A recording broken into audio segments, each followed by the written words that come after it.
Shalom Elohim, haleluya, puji nama Tuhan. Semangat pagi Bapak Ibu Saudara yang dikasihi Tuhan kita Yesus Kristus.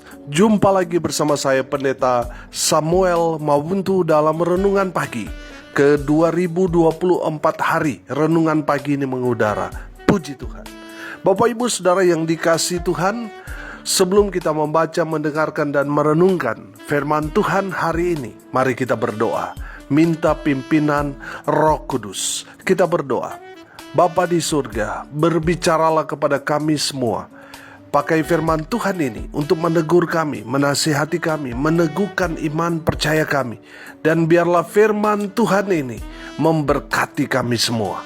Di dalam nama Tuhan Yesus yang adalah firman Allah yang hidup, kami berdoa. Amin. Haleluya. Bapak Ibu Saudara yang dikasihi Tuhan, bersama dengan saya kita akan belajar Alkitab dari kitab Kejadian sampai kitab Wahyu. Mari buka Alkitab kita.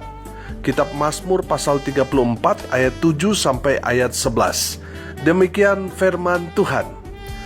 Orang yang tertindas ini berseru dan Tuhan mendengar. Ia menyelamatkan dia dari segala kesesakannya. Malaikat Tuhan berkemah di sekeliling orang-orang yang takut akan dia, lalu meluputkan mereka. Kecaplah dan lihatlah betapa baiknya Tuhan itu. Berbahagialah orang yang berlindung padanya. Takutlah akan Tuhan, hai orang-orangnya yang kudus, sebab tidak berkekurangan orang yang takut akan dia.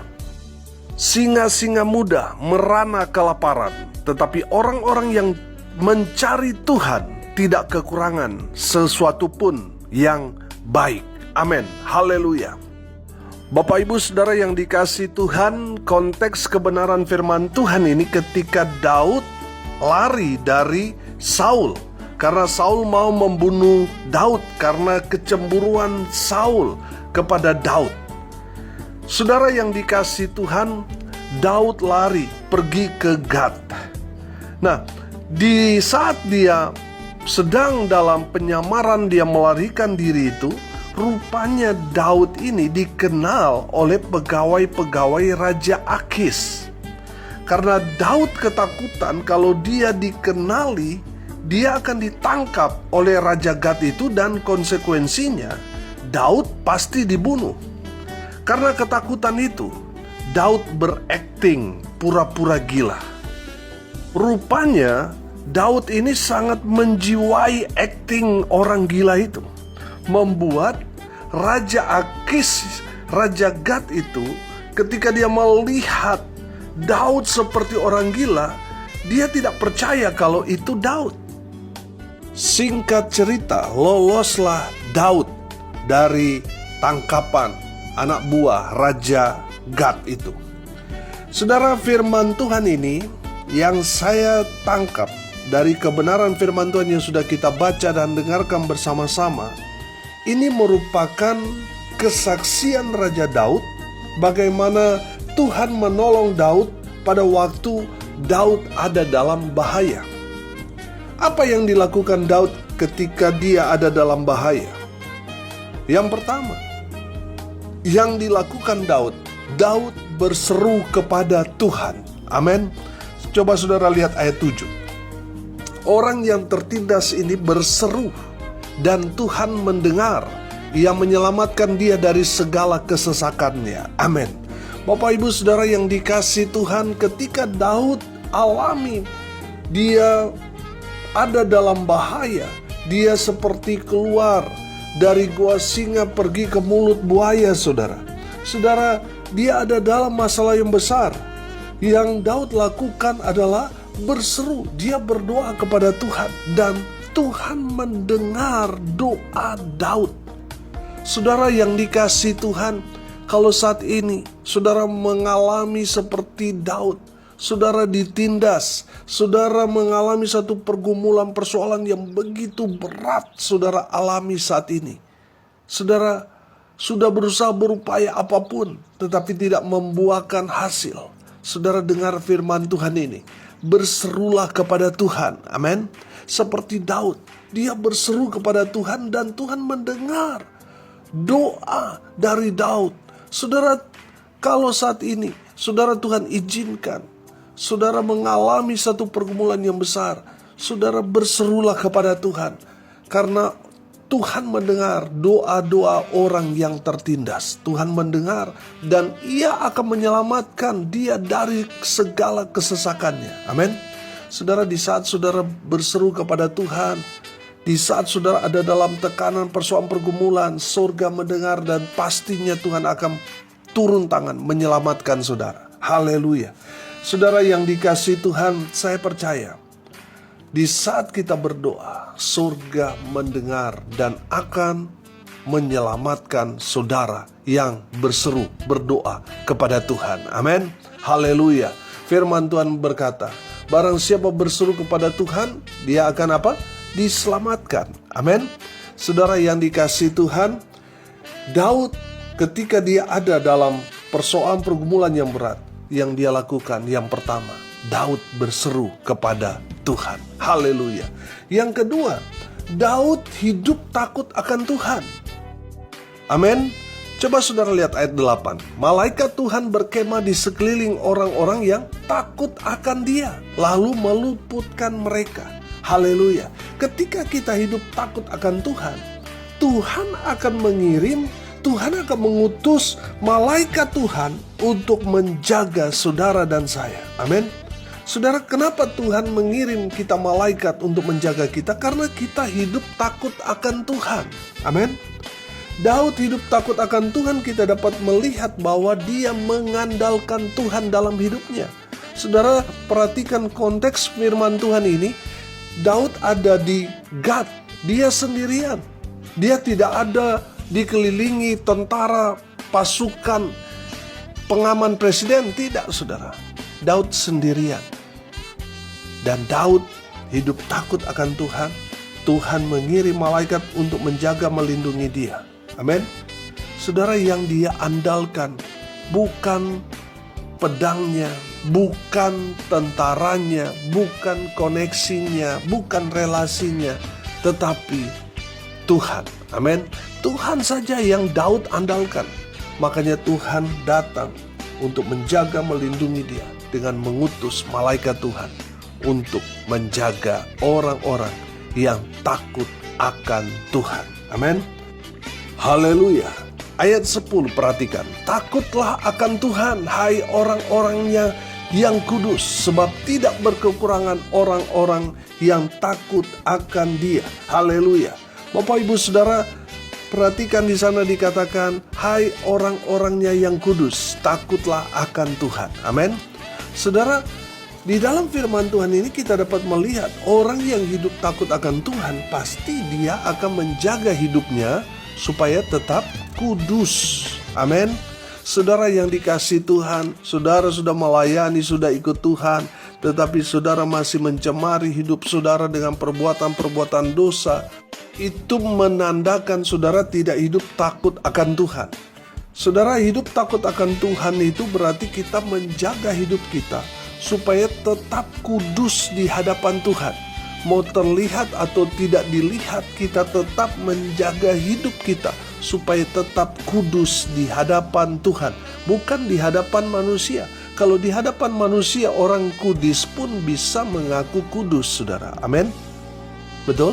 Saudara, hidup dalam kekudusan di hadapan Tuhan itu berarti, saudara, tidak ada yang dapat kita sembunyikan di hadapan Tuhan. Tuhan tahu dosa kita yang paling kecil, Tuhan tahu.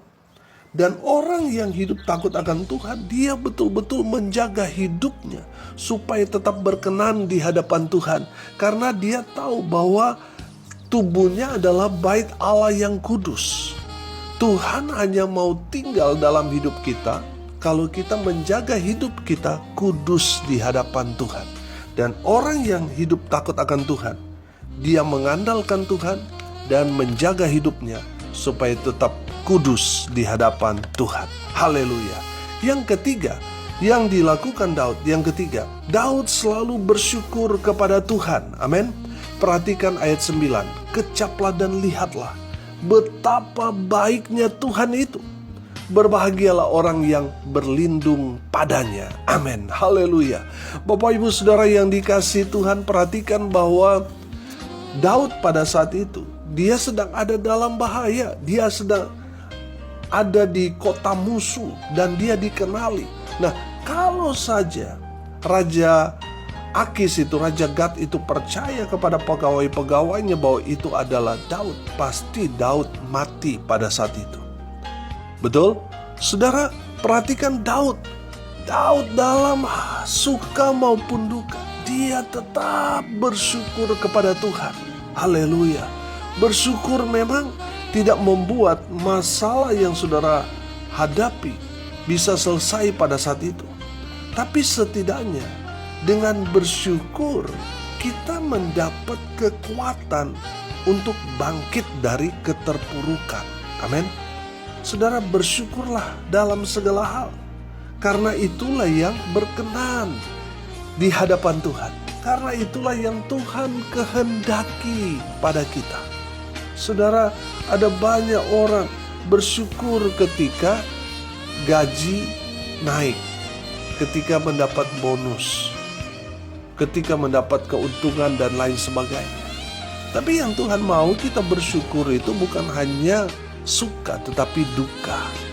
Perhatikan, Daud, dia ada di tengah-tengah ancaman bahaya, tapi dia bersyukur. Dia berkata di sini, kecaplah dan lihatlah betapa baiknya Tuhan itu. Saudara yang dikasihi Tuhan, bagi pandangan manusia, posisi dari Daud ini, dia sedang tidak pada posisi yang baik. Dia ada dalam bahaya.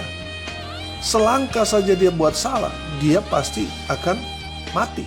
Betul?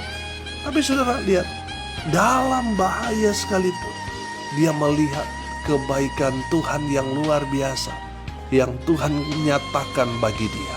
Amin.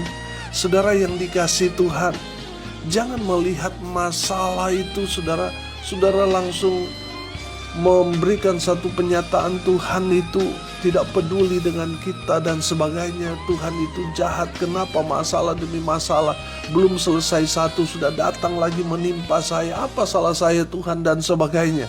Saudara yang dikasihi Tuhan, di balik semua masalah itu, saya percaya ada rancangan Tuhan, ada berkat Tuhan yang Tuhan menyatakan kepada saudara. Amin. Saudara lihat Yusuf dalam perjalanannya. Kalau seandainya dia bisa mengeluh, Yusuf punya banyak cara, alasan dia untuk mengeluh. Karena apa yang dia alami semua hal yang tidak baik. Dia dibenci saudara-saudaranya, dia dijual saudara-saudaranya, dia difitnah, dimasukkan ke dalam penjara. Kalau seandainya dia mau bersungut-sungut, dia mau mengeluh, bisa saja. Dia punya banyak alasan untuk itu. Tapi Yusuf tetap selalu bersyukur kepada Tuhan bahwa manusia boleh merencanakan yang jahat kepada Yusuf, tetapi Tuhan merencanakan hal-hal yang baik buat Yusuf. Amin. Demikian juga yang terjadi dengan kita. Mungkin yang kita lihat itu prosesnya, saudara. Saya percaya, saudara, kalau kita percaya kepada Tuhan, Tuhan itu kan punya rencana indah buat saudara dan saya. Amin. Jadi kalau kita percaya kepada Tuhan, mau dalam peristiwa yang buruk sekalipun, kita tahu bahwa Allah turut bekerja dalam segala hal untuk mendatangkan apa? Kebaikan bagi kita, orang-orang yang mengasihi Tuhan. Amin. Kecuali saudara tidak mengasihi Tuhan, baru saudara mungkin ketakutan, khawatir. Karena saudara tidak mengasihi Tuhan, gambaran saudara ada malapetaka, ada murka di depan yang menanti saudara. Saudara, saya mau bilang, bersyukurlah dalam segala sesuatu, baik suka maupun duka. Bersyukurlah kepada Tuhan. Amin. Karena Tuhan di balik semua peristiwa yang kita alami, Tuhan punya rencana indah buat saudara dan saya. Amin. Haleluya. Yang terakhir, saudara, Daud mencari Tuhan. Saudara, perhatikan ayat 11. Singa-singa muda merana kelaparan, tetapi orang-orang yang mencari Tuhan tidak kekurangan sesuatu pun yang baik. Haleluya. Bapak Ibu Saudara yang dikasihi Tuhan, Perhatikan dalam firman Tuhan ini. Singa-singa muda merana kelaparan. Singa-singa muda ini kan diartikan orang-orang yang kuat, orang-orang yang hebat. Tapi menariknya di sini dikatakan singa-singa muda yang harusnya kuat, mereka merana kelaparan, mereka akan lemah.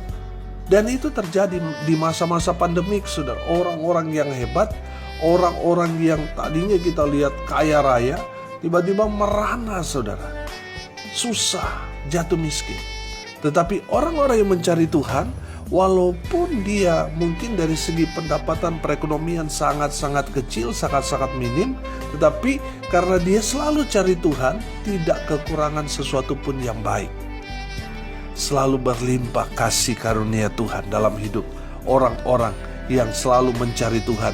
Semuanya ditambahkan, dan ditambahkan oleh Tuhan. Amin. Haleluya. Bapak Ibu Saudara yang dikasihi Tuhan, ketika saudara ada dalam masalah, jangan cari-cari masalah dengan datang kepada dukun, datang kepada orang-orang yang bilang pintar padahal bodoh. Saudara, kalau saudara orang Kristen, apalagi saudara sudah aktif dalam pelayanan, tapi saudara masih pergi ke dukun, saya mau bilang saudara orang bodoh. Saudara katakan dukun itu orang pintar. Dia tidak pintar, yang datang itu yang bodoh. Saudara yang dikasihi Tuhan, orang-orang yang tidak mencari Tuhan, mereka akan berhadapan dengan murka Tuhan. Saudara, cari Tuhan. Ada masalah, cari Tuhan. Ada pergumulan dalam rumah tanggamu, jangan cari tetangga, jangan cari orang. Saudara, cari Tuhan. Maka Tuhan akan memberikan saudara jalan keluar dalam setiap masalah, persoalan, pergumulan yang saudara sedang alami saat ini. Cari Tuhan. Amin. Saudara yang dikasihi Tuhan, kita dapat melihat bahwa perjalanan Daud di masa-masa itu, dia ada dalam bahaya. Dia hampir saja dikenali, ditangkap. Kalau dia tertangkap, dia pasti akan dibunuh. Dalam firman Tuhan ini, Daud menuliskan bahwa dia lolos. Tuhan menyelamatkan dia. Tuhan meluputkan dia dari bahaya. Amin. Saudara, hari ini kita belajar dari Daud. Bagaimana dia bisa lolos dari bahaya. Apa yang Daud lakukan? Daud berseru kepada Tuhan. Daud hidup takut akan Tuhan. Daud bersyukur dalam segala hal. Dan Daud mencari Tuhan. Amin. Daud selalu cari Tuhan. Makanya Tuhan tolong dia. Haleluya. Saya percaya kalau ini terjadi kepada Daud, itu juga yang akan terjadi kepada kita. Ketika kita ada dalam bahaya, kita melakukan kebenaran firman Tuhan ini, maka Tuhan akan menyelamatkan saudara dan saya, meluputkan kita dari bahaya. Amin. Mari kita berdoa. Terima kasih Bapa di surga atas kebenaran firman yang sangat memberkati kami. Berkati semua pendengar dimanapun mereka berada. Tuhan memberkati hidup mereka. Rumah tangga mereka diberkati, dipulihkan dalam nama Tuhan Yesus. Mereka yang sakit Tuhan sembuhkan. Mereka yang lemah Tuhan kuatkan. Tuhan hibur mereka yang berduka cita. Dan memberkati mereka yang hari ini berulang tahun. Tuhan Yesus memberkati dengan umur panjang, kesehatan, kekuatan dari Tuhan menyertai hidup mereka hari ini sampai selamanya. Hamba berdoa biarlah berkat Tuhan turun memenuhi semua pendengar. Bapak Ibu Saudara yang dikasihi Tuhan, arahkanlah hatimu kepada Tuhan dan terimalah berkat dari Tuhan Yesus. Tuhan memberkati engkau dan melindungi engkau. Tuhan menyinari engkau dengan wajahnya dan memberi engkau kasih karunia. Tuhan menghadapkan wajahnya kepadamu dan memberi engkau damai sejahtera. Di dalam nama Tuhan Yesus, sumber segala berkat. Bapak Ibu Saudara yang percaya, diberkati Tuhan, katakan amin. Puji Tuhan.